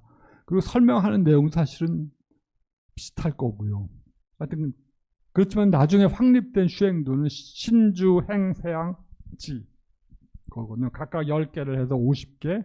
그 다음에 보살 만지, 십지가 완성된 보살이 그 다음에 등각, 붓다와 동일한 단계, 그 다음에 묘각, 묘각의 단계에서 거쳐서 마침내 붓다가 된다고 하는 매우 인위적인 건데, 동아시아에서는 이 화엄의 수행도가 워낙 유명해져 가지고 원효도 이걸 대입을 시키고 있습니다. 네. 신성취 발심이란 것이 뭐냐면 첫 번째 부정취 중생이 이거 경전을 논설을 번역한 건데요. 부정취 중생이 선근의 후심력이 있기 때문에 업의 과보를 믿는다. 다시 그래야 십선행을 한다. 그래야 생사의 고통을 싫어하고 위없는 보리를 추구한다. 그리고 여러 가지 자량들을 닦는 거죠. 재불께 공양을 드리는 등의 여러 가지 자량들을 닦아서 일반 겁이 지나면 신심이 성취된다. 라고 말합니다. 부정취 중생이라고 하는 것은 뭐냐 그러면 이 텍스트도 역시 그런 점에서 60개의 용어들을 차용하고 있는데요. 5개의 종성이 있다는 건 다 아실 겁니다. 혹은 5개의 종성이 뭐냐 그러면 부정취 중생과 정정취 중생의 두 가지로 나눕니다. 또는 무종성으로 세 가지로 나누기도 하죠. 그러니까 종성이라는 것을 스피리투얼 퀄리티라고 하면 됩니다. 스피리투얼 파워 정도가 될까요? 정신적인 어떤 것에 대해서 관심을 갖고 있고 눈에 보이는 게 모든 게 아니야. 정신적인 목표가 중요해. 죽고 나면 모든 게임이 영원히 끝나는 게 아니라 죽고 나면 어떤 방식으로 게임은 지속돼. 라고 하는 것들을 믿고 있는 자죠. 우리 식으로 말하자면 우리 유물론자도 아니고 소위 요새 철학자들이 좋아하는 물리주의적 해석에 따르는 자도 아닙니다. 따르는 자가 아닌데 이 무종성자는 그 유물론자예요. 모두 죽고 나면 정신적 가치가 무슨 소용이 없어. 돈이 최고고 죽고 나면 모든 게임은 영원히 끝나 라고 생각하는 사람입니다. 윤회? 그런 건 없어. 해탈? 승려들의 비즈니스야.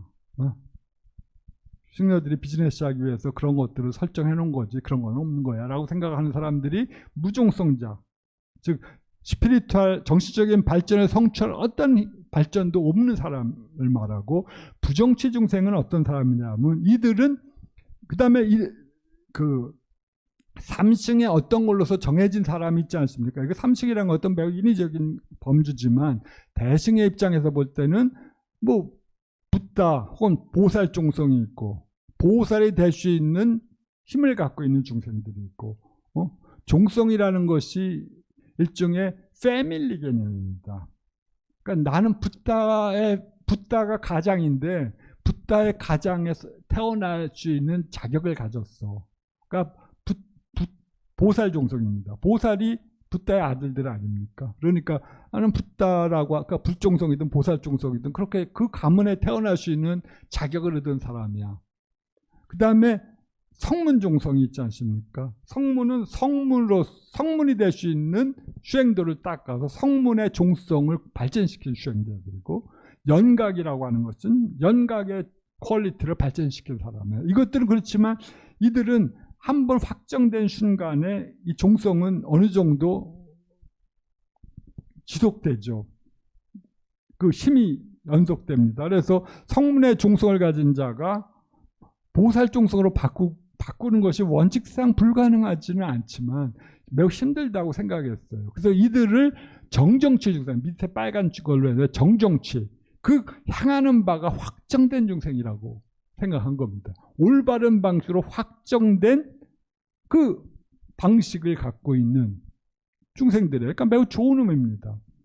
근데 그 중에서 성문종성, 영각종성, 보살 또는 불종성으로 나눠지긴 하지만, 그러니까 당연히 대승불교들은 불종성을 최고로 생각하지만, 뭐 이 성문과 연각이 열반을 목표로 하니까 그들은 열반이라고 하는 목표를 향해서 확정된 중생들이에요. 그들의 정신적인 목표는 윤회세계의 극복과 열반의 획득이라고 하는 확정된 정신적 목표에 초점이 맞춰진 상태입니다. 이들이 정정치 중생들이에요. 부정치 중생이 뭐냐면 이리 갈까 저리 갈까 망설이는 중생들입니다. 쉽게 말해서. 이 대승경전을 읽어보면 붓다나 혹은 보살 상태가 멋있는 것도 같은데 삼아신급이나 걸린다니 이건 진짜 짜증나는 얘기야.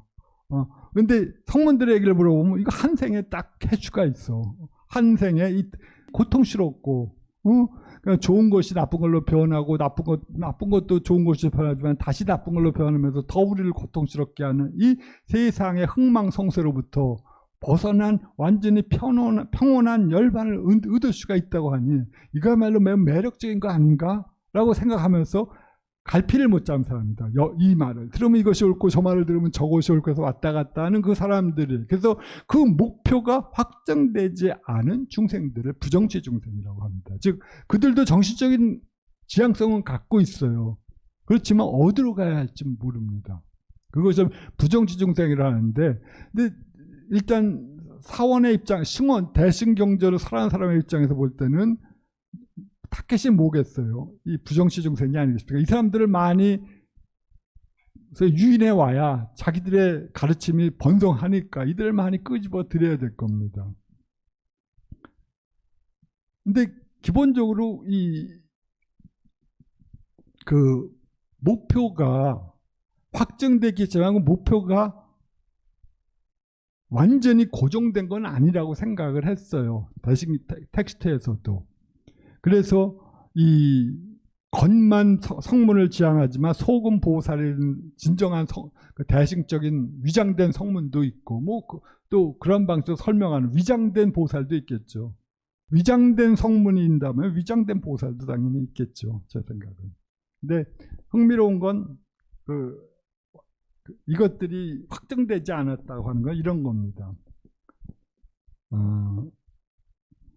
언젠가 말씀드렸지만 1900년대, 20년대 그 태국에 유명한 수행자가 있었습니다.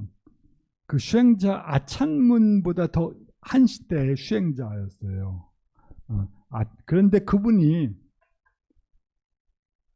열심히 수행을 해갖고 진짜 자기가 생각할 때 이 정도 수행이면 나는 아란이 이미 되고도 남았는데 왜 안 되는지를 몰랐습니다. 자기와 비슷한 시기에 출발했던 사람들은 자기보다 정진을 하지 않았음에도, 자기보다 이해력이 별로 이렇게 더 뛰어나지 않았음에도 아란이 된 것 같은데 자기는 되질 못했어요. 그러니까 이 사람이 왜 내가 되지 못했을까 한 생각으로 명상 속에 들어가서 왜 자기의 전생을 보기 시작했습니다. 보니까 자기가 무수한 오래된 전생 속에서 자기가 보살의 서원을 세운 거예요. 나는 무수한 삼아신겁이 끝날 때까지 붓다의 길을 걷고 붓다가 되기를 서원하겠다. 그래서 일체 중생들을 버리지 않고 일체 중생과 평등한 의식을 가지면서 완전한 무상한 깨달음, 붓다와 같은 동일한 깨달음을 얻겠다고 서원을 세웠어요. 그렇기 때문에 자기가 보니까 이 자기의 서원이 결정적인 순간에 방해하는 거예요. 아란의 깨달음을. 아란의 깨달음 즉시 열반으로 들어가면 그 붓다가 되겠다고 한 서원을 실현할 방법이 없거든요. 이미 그는 완전한 상태에 도달했으니까. 그 완전한 상태가 대승이 볼 때는 하찮은 감옥과 같은 평안이지만, 그러나 성문들이 볼 때는 열반의 윤회의 고통에서 벗어난 열반이라는 점에서는 동일했거든요. 더 이상 윤회가 없다는 점에서. 그러니까 그의 아란으로서의 깨달음을 마지막 순간까지 방해해요. 그래서 이 사람이 다시 서원을 세웠어요. 다시 전생을 보고 나서. 나는 보살 서원을 이제 포기하고 아란이 되겠습니다. 라는 서원을 세웠습니다. 그러니까 바로 그는 다음에 아란이 됐습니다. 저는 대신경에서 나오는 설명을 보면서 이러한 것들이 레터릭이라고 생각했거든요. 이걸 보기 전에. 그래서 사람들이 그 대신경전을 보면 이 열등한 수행도로 전향한 자들에 대한 증오심이 그야말로 넘치고 넘쳐요. 저 하찮은 것을 가지고 감옥과 같은 그 평화를 추구하는 자들에 대한 증오심, 혹은 그들의 저열한 이해에 대한 경멸감들이 초기 대신경전에 많이 나오는데, 그의 자서전을 읽어보면서 그럴 수도 있겠다. 자기와 동일하게 보살의 길을 가겠다고 서운한 사람이 갑자기 길을 딱 바꾸고 아란이 되고 나면 그 분노심은 어떡하겠어요. 비겁하고 중생에 대한 자비심이 없고 하는 그런 생각이 듭니다. 달승이 생각하는 것처럼 아란이나 영각에 자비심이 없는 건 절대 아니거든요. 근데 무연대비가 없죠. 누가 청하지도 않았는데 이 사람들은 자발적으로 가르침을 청하지만, 아란이나 영각은 누가 가르침을 청하기 전에 절대로 먼저 가르침을 평가절하하기 위해서 시장에 나와 설법하지 않거든요. 가르침을 귀중히 여기니까. 근데 보살들은 조건이 맞는 중생이든 조건이 맞지 않은 중생이든 간에 설법을 해요. 언젠가 너의 심상 속에 그 공덕이 쌓여서 어느 세계에 그것이 발현될지는 누구도 모르는 거니까. 하여튼 그런 건데, 여기서 바로 그 부정치 중생이라는 것은 아란과 영각과 보살의 어떤 길, 세 가지 길래 중에서 어디로 갈까를 계속적으로 망설이고 있는 사람들을 부정치 중생이라고 부른 겁니다. 하지만 이들은 적어도 십선행을 행하죠. 정신적인 목표는 갖고 있으니까. 목표가 열반이냐 아니면 대해탈이냐 하는 차이가 있을, 법신의 획득이냐 하는 차이가 있을지 모르지만, 그래요 자량을 쌓습니다. 제불계 봉양하고. 또 발심을 하는데, 불보살의 가르침 때문에 발심하거나 대비심 때문에 발심하거나, 혹은 정법이 소멸할 위험이 있기 때문에 가르침을 수호하는 인연 때문에 발심을 한다는데, 이것은 바로 보살지에서 나오는 얘기입니다. 보살지 발심의 여러 가지 4가지 조건을 말하는데, 보살지는 이미 그 전시대에 번역이 됐거든요. 430년 전에 2차례 보살 선계경이라든가 하는 등으로 번역이 됐기 때문에, 이건 그걸 알았기 때문에 이런 식으로 발심의 인연들을 말하는 것이고, 그리고 이렇게 발심한 사람들은 마침내 목표가 확실해지죠. 나는 보살의 길에 가겠다 하는 방식으로 들어가서 궁극적으로 더 이상 추락하지 않습니다. 즉 그 범부의 상태로 추락하지, 혹은 정신적 목표를 잃지 않는다 정도로 이해하시는 게 좋을 것 같습니다. 그래도 좋죠. 내가 죽어서도 정신적 목표를 잃지 않는다고 한다면, 내가 죽어서도 어떤 길을 가든 간에 그 정신적 목표로 눈을 돌리지 않는 상태가 되면은 참 좋은 상태가 아니겠습니까?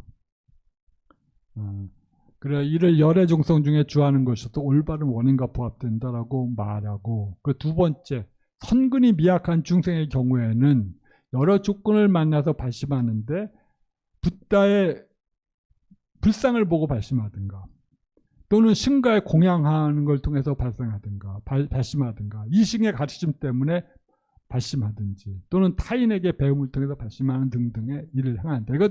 이것들은 역시 유가지론에서 약간 다른 방식으로 설명을 하지만 거기에 나오는 설명들입니다. 이것은 약한 발심이고 위의 것은 높은 수승한 발심이라고 하는 걸로 나오는데, 그렇지만 이러한 발심은, 두 번째 종류의 발심은 나쁜 조건을 만나면 다시 추락하는 거죠. 윤회의 그 정치적 목표를 잃어버리는 상태로 추락하고 따라서 확정된 것은 아니다라고 말을 합니다. 네, 하여튼 뭐 그것들이 발심의 인연이고, 그 다음에 어떤 종류의 시임을 일으키냐라면 직심, 그 다음에 심심, 대비심입니다.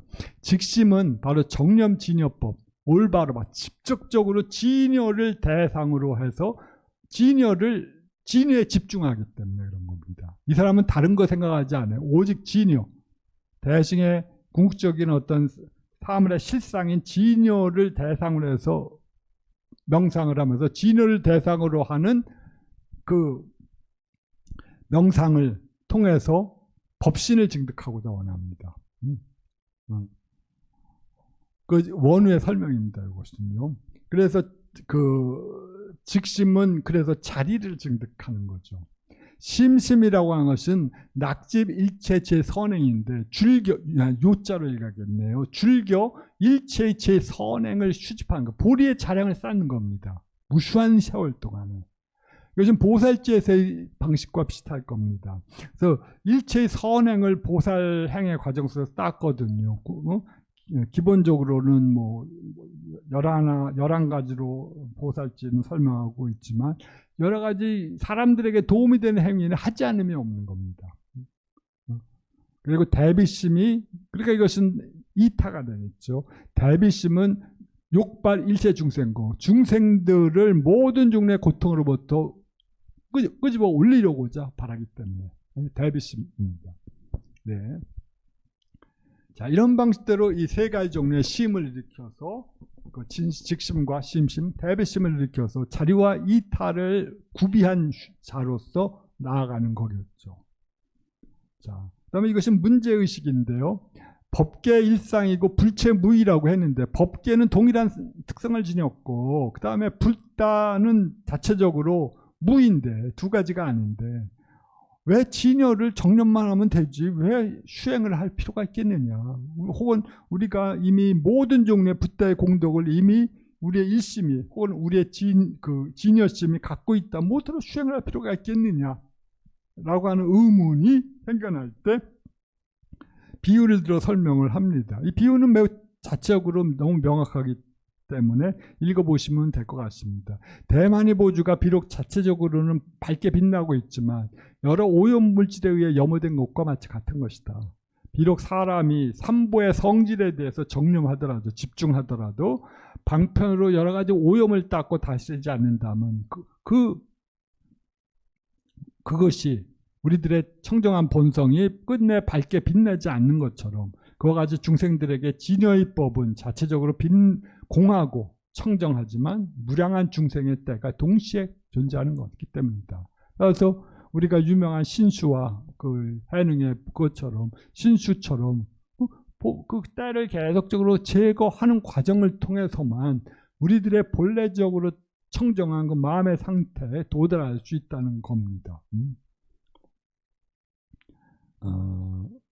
자, 이것은 뭐 말씀드린 것처럼 자성청조신 객진번념이라고 하는 우리들의 오래된 아이디어, 불전의 오래된 아이디어를 갖고 다시 설명하는 그런 겁니다. 네, 방편의 네 가지인데 이것들은 행근본방편과 능지방편, 발기선근 증장방편, 대원평등방편인데 근본방편이 근본을 행하는 그 수행, 방편은 노력, 수행이라고 생각하시면 됩니다. 근본 당연히 우리들의 진여를 행할 수 있는 그런 진여를 실천하는 그런 방식이고, 능지는 능지의 방편입니다. 샤마타를 닦는 방편. 그다음에 발기선근 증장방편, 선근을 일으켜서 그것들을 증장시키는 방법들입니다. 이것들은 앞에서 말씀한 선근을 계속 선행을 닦는, 수집하고 닦는 방편과 일치하겠죠. 대원평등방편이라고 하는 것은 바로 여기서 대원이라고 하는 것은 일체중생의 제도를 목표로 하면서 법성이 바로 광대하고 일체중생에 변제하고 있다는 점에서 평등하고 너와 나를 자타를 고려하지 않는다는 점에서 궁극적으로 적정하다는 점에서 이러한 사실을 인식하기 위한 방법들입니다. 그러니까 붓다의 그 평등성, 붓다의 평등한 지혜, 그리고 붓다가 깨달은 그 법성의 광대함을 따라서 체험하기 위해서 일으키는 그러한 수행들, 노력들입니다. 그리고 보살이 이러한 네 가지 이러한 방식 성공적으로 수행했을 때 그는 부분적으로 법신을 볼 수 있다고 생각을 말합니다. 법신이라고 하는 것은 사실 열애장계문헌에서는 그 붓다의 여러 가지 아름다운 성질들이 완전히 개화된 상태가 법신이고, 열애장 것이 잠재적으로 숨어있는 상태를 말합니다. 기신론에서는 원효는 그걸 가지고 조금 더 설명을 해서 진여를 대상을 하는 지가 바로 법신에 대한 지다라고 말합니다.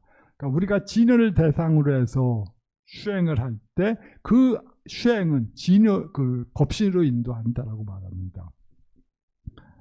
자, 그렇지만 이 방법에서 부분적으로 법신을 볼 수 있고, 그래야 법신을 보기 때문에 그의 원의 힘에 따라서 중생들에 대해서 팔정의 이익을 보여준다. 팔정의 이익이란 것은 팔도의 성도상입니다. 그 소위 그 부처님이 거기서 그 도솔천에서 계시고 마야 부인의 몸속에 들어오시고 태아에 들어오시고, 그리고 여러 가지 모습들을 보여주고, 그다음에 열반 사라상주에서 입적하시고 여러 가지 팔도 성도의 팔상 성도의 여러 가지 특성들을 바로 팔정의 이익을 보여주는 것이라고 말을 하는 겁니다. 즉 화신으로서 이 세계에 이익을 행할 수 있다고 하는 걸 보여주는 겁니다. 그 다음에 두 번째 발심이 해행발심입니다. 이것은 원효는 이것들을 마찬가지로 신주, 행과 회양의 단계에 배대시킵니다. 회양의 단계에서 행을 성취시키는, 십행을 완성시키는 단계를 해행발심인데, 이건 육아행파의 용어를 보면 해행발심이라고 하는 것은 이건 차라리 승해행이라고 하는 방식으로 이해할 수가 있을 겁니다. 승해행이라고 하는 것은 승해행지라고 하는 말이 있지 않습니까? 승해행지는 우리가 전통적인 아비달마 수행자에서는 십지 직전의 단계, 소위 그 사선군 위의 단계에 배대되거든요. 그러니까 해행발심은 신해행지를 향한 혹은 신해행지에서의 발심이고, 혹은 신해행지를 향한 발심일 수도 있겠죠. 신해행지인데 원효는 그것들을 그냥 화엄의 50에 배대시키자 보니 그것들을 그냥 회양과 행의 단계에 배대시켰습니다. 뭐 어쨌든 간에 그건 보살의 단계에 대략 배대된다고 보고요. 중요한 것은 여기서는 진여법에 대한 깊은 승해, 깊은 이해가 현존하고 자기 눈앞에 떠오르는 겁니다. 근데 그것들을 체화시키지는 못했어요. 진여에 대한 올바른 이해가, 깊은 이해가 계속적으로 그에게 마치 잡을 수 있는 것처럼 떠오르지만, 아직 이 사람은 그걸 완전히 것들을 자기의 것으로 체화하지는 못했습니다. 그리고 동시에 그는 육바라밀을 여기서 수행해 나갑니다. 육바라밀은 보시직의 인옥정진, 선정, 반야, 라고 6가지인데 그것들을 수집하는 겁니다. 이것들은 다른 모든 대승경전에서도 마찬가지입니다. 그러니까 십지에 들어가기 직전에서도 유사 체험을, 사성지에 대한 유사 체험 혹은 법신에 대한 유사 체험을 합니다.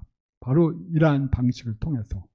그렇지만 그것 자체는 알미, 계속적으로 향상은 되지만 그것 자체를 자기가 완전히 체화된 방식으로 이해하지는 못한 상태입니다. 체화는 무분별지를 통해서 비로소 능소가, 주객이 너와 나 혹은 능과 소가 이 둘이 아니라는 사실을 완전히 체화하는 건데, 아직 이 단계는 체화하지 못하고 아직 알의 차원에서만, 확실한 이해의 차원에서만 그런 상상이 되고 있습니다. 저는 그걸 아르말이라고 하는 방식으로 평가하는 건 참으로 나쁜 일이라고 생각합니다. 깊은 이해예요. 누구도 이 단계에 우리가 알고 있는 어떤 승려도 도달하지 못했습니다. 왜냐하면 우리가 아는 위대한 승려들, 그 무착보살이라든가 그다음에 용수보살도 전통적으로는 초지보살이라고 하거든요. 그러니까 이 단계만 해도 굉장히 뛰어난 이해력을 가지는데 그 아르말이라고 할 필요는 없습니다. 다만 그것들을 무분별지의 세례를 완전히 받지 못했을 뿐이지만 그는 그것들을 충분히 이해하고 알고 있어요. 그렇기 때문에 이 단계에서 시작한 보살행이 바로 올바른 첫 번째 보살행의 단계에 들어가는 겁니다. 첫 번째 신성취발심은 아직 시작 단계고요. 보살의 행은 바로 이 단계부터 시작한다고 육아행파는 생각하고 있습니다. 근데 마지막 증발심은 완전히 신체적인 체증으로서 체화된 경험으로서 체화된 단계 속에서 발심을 일으키는 겁니다. 그러니까 그 발심은 이전 시대의 단계와는 조금은 다를 겁니다. 완전히 다르겠죠. 정심지라고 하는 것이 이 보살 초지와 동일시되고 있습니다. 청정한 마음의 단계입니다. 왜 청정하냐? 무분별지를 체화시켰기 때문에 그렇다고 하는 겁니다. 대상을 보고 있는 의식이 둘이 아니라는 사실을 완전히 이해했을 때, 그럴 때 자타가 어디 있겠으며 그것이 어디 있겠습니까? 그것들을 이 단계에서 처음으로 이 사람은 깨달아요. 그리고 완전히 그러한 마음의 흐름을 타고 그런 경험을 통해서 자기의 마음의 흐름을 완전히 바꿉니다. 진리에 대한 철저한 한 번의 인식이 그의 삶 전체를 영원히 바꾼다고 말하듯이 이 단계 속에서 무분별지의 한 번의 경험은, 자타 불이에 대한 확실한 경험은 그의 모든 존재 기반들, 이제까지 윤회를 향해서 달려가던 그의 존재 기반을 완전히 바꿔놓습니다.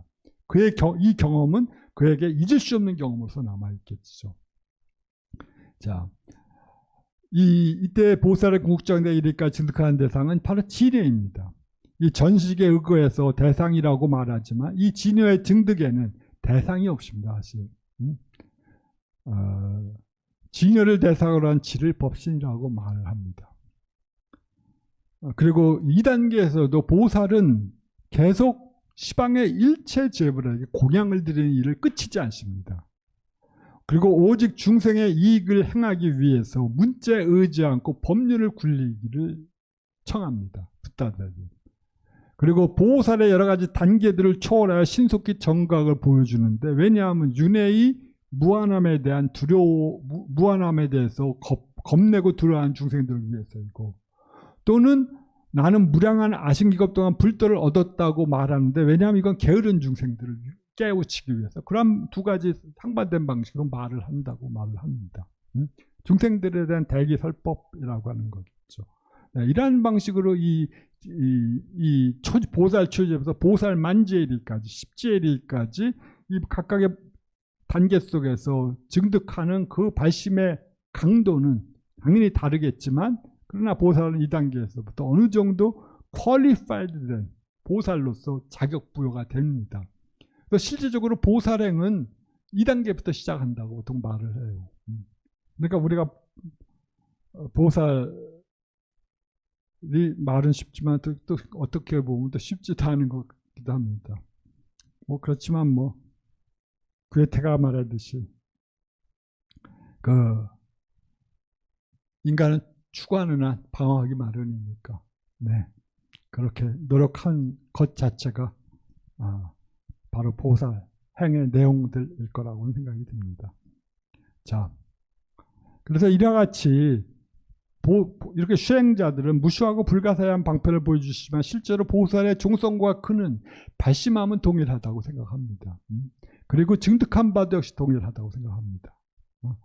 이를 넘어서는, 이 보살의 증득한 바를 넘어서는 또 다른 어떤 더 슈숭한 어떤 것도 없습니다. 그리고 모든 보살은 삼마신급을 지나실 때 바로 정각을 얻는다고 말을 합니다.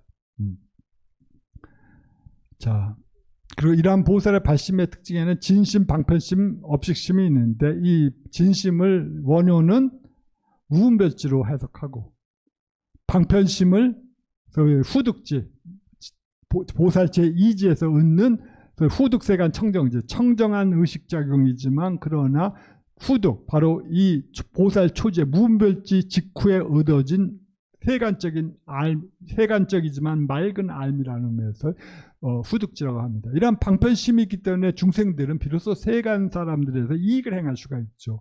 무분별지의 상태에서 자타불이라고 한다면 뭐 구제 중생이 어디 있고 구제하는 내가 어디 있겠습니까?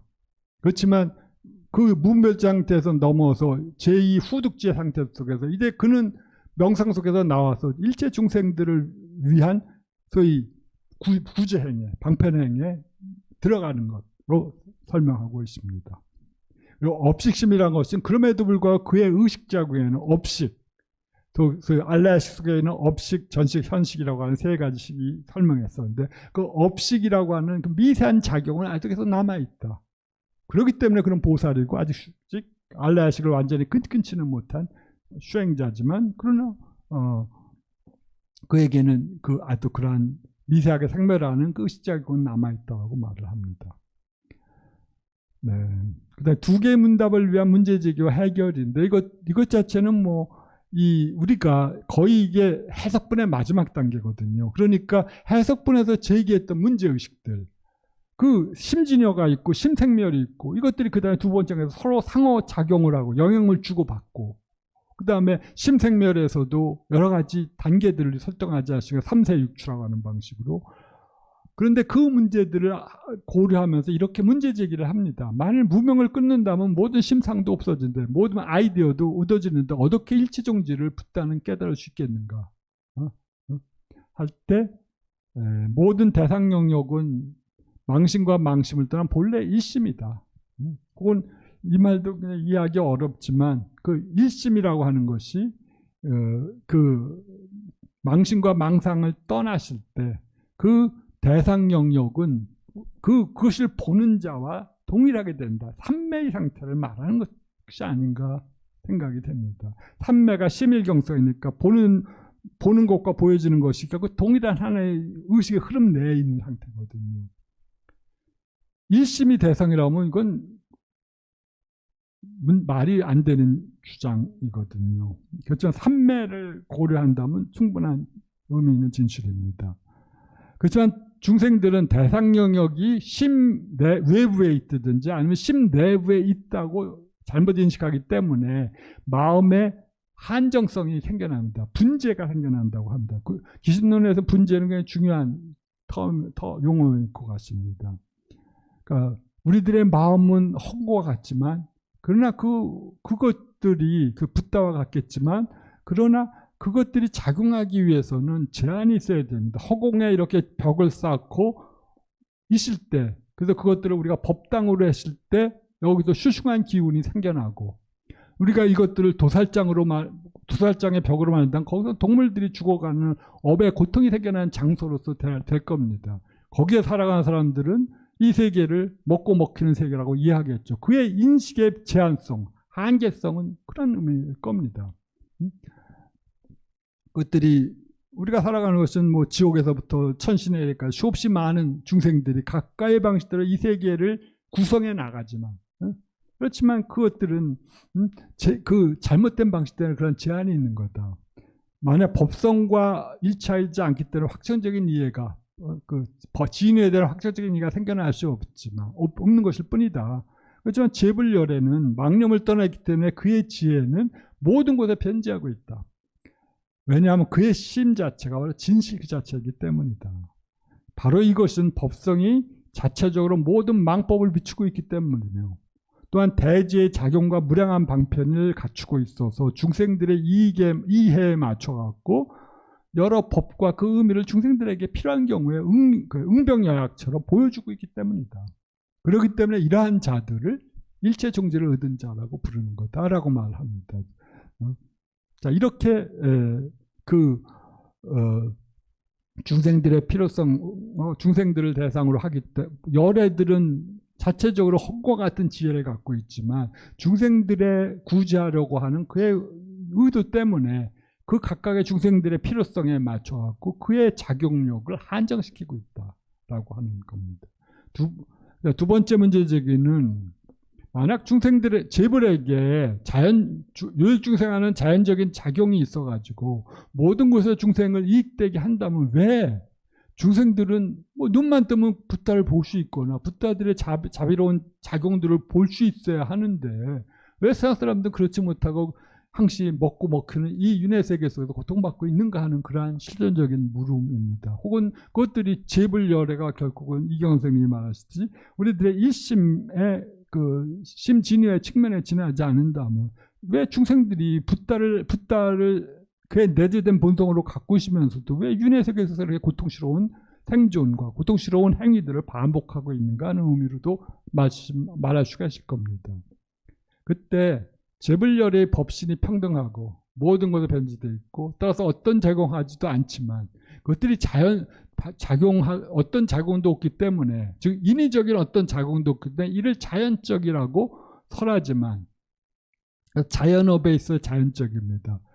불교 한문에서 자연은 우리가 지금 말하고는 명사로서의 자연은 아닙니다. 그건 자연적이라고 하는 의미입니다. 어떤 인위적인 노력도 없는 것입니다. 그것을 자연이라고 말합니다. 그건 노자 도덕경에서도 마찬가지고요. 자연적이라고 설하지만 그 작용은 단지 중생들의 의식적인 의거에 있을 뿐이다. 그렇지만 그 중생들의 마음에 그 붓다의 자연업이 나타나는 것은 마치 거울과 같다. 거울에 때가 있으면 물체의 모습이 여실하게 나타나지 않는 것처럼 중생들의 마음에 때가 있으면 법신은 결코 그 마음속에 내재하고 있지만 나타나지 않는 것이다. 그러면서 신수법사의 마음의 때를 제거하는 것, 그 개성의 위대함이 드러날 겁니다. 신수와 육조 해능이 그 개성을 들어갖고 자기의 깨달음의 상태를 말했다고 하지 않습니까? 네. 해능이 보리에는 본래 자가 있고 보리에는 본래 때가 없고 그 보리수에는 본래 달가 없다고 하는 방식으로 모든 것을 벗어난 심진의 청정한 상태를 말했다고 한다면 그 신수는 우리가 그곳에 도달하기 위해서 이 마음의 때를 제거해야 된다고 하는 수행도를 갖고 말했는데 그 오조 홍인이 해능을 선택했다고 하지 않습니까? 만약 오조 홍인이 신수를 선택했다면 선의 역사도 바뀌었겠죠. 이렇게 허망하게 헛되게 그야말로 구름 잡는 소리 하지 않았을 것 같습니다. 아까 그들의 깨달음의 경지를 제가 할 수조차도 없고 그렇지만 우리가 안타까워서 하는 말은 그런 겁니다. 제가 생각할 때 유식의 법상에서 이해할 때 그러한 심청정수가 아까 심의 염호가 아까 말씀드린 것처럼 상하고 오전하고 있다고 말하거든요. 그러니까 심진여 즉 법상의 측면에서 청정한 자에게 그러니까 심청정을 향해 노력한 자에게는 그것들이 우리들의 일상적인 의식과 분리되지 않았다는 점을 강조해야 되고 또한 심의 염호에 빠져가지고 그것들을 실상이라고 생각하면서 고통받는 자들에게는 심의 진여적인 측면들을 말함으로써 그걸 향해 향상심을 일으켜야 되는 것들이 기본적인 구도거든요. 모든 초계불전에서 대승회까지. 그런데 한쪽만 강조해버리면 이것들은 어느 경우든 간에 집착과 실체화의 위험이 따릅니다. 그것들을 대승은 경고하고 있는 것이겠죠. 자, 그래서 원어는 여기서 섭대식론의 깨진 그릇의 비유를 통해서 깨진 그릇이 깨졌고 거기에 물이 담겨질 수 없다면 물속에 달이 명확하게 그 맑은 호수에 경포대의 맑은 호수에 달이 비칠 때 그 호수가 아주 맑다면 하늘에 있는 달이 거기에 가장 그럴듯하게 실상에 가장 근접하게 비추지 않겠습니까? 그런데 그릇이 깨지고 경포대가 말라버렸다면 그렇다면 거기에 달이 나타날 수가 없겠죠. 그와 같이 차마타의 수행에 지속이 없다면 붓다도 수행자의 마음에 나타날 수 없을 것이다 라고 말을 하고 있습니다. 이것들이 그 설명입니다. 그리고 이제 여기까지가 이제 그 해석본이고요. 다음 주에 마지막 그 두 품은 아주 간단하기 때문에 그것들을 결론 부분에서 끝내겠습니다. 제가 보니까 이것도 그렇게 되면 딱 12번으로 끝나더라고요. 벌써 1년이 지난 것 같습니다. 네. 감사합니다.